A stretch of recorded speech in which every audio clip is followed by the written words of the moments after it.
ബഹുമാനപ്പെട്ട ഷെയ്ഖ് മുഹിയുദ്ദീൻ അബ്ദുൽ ഖാദിർ ജീലാനി ഖദ്ദസല്ലാഹു സിർറഹുൽ അസീസ്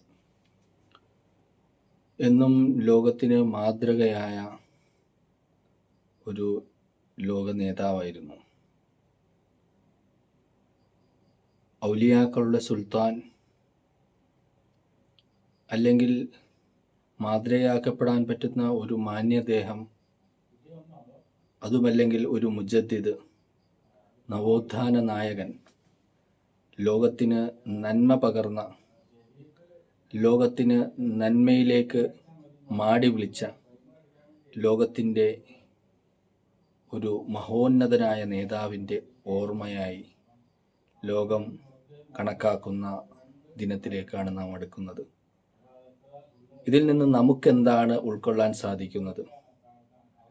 ഇതിൽ കൂടി നമുക്ക് ഉൾക്കൊള്ളാനുള്ള പാഠം, നാമും ഒരു സത്യസന്ധനായ ഒരു വ്യക്തിയായി തീരുക എന്നുള്ളതാണ്.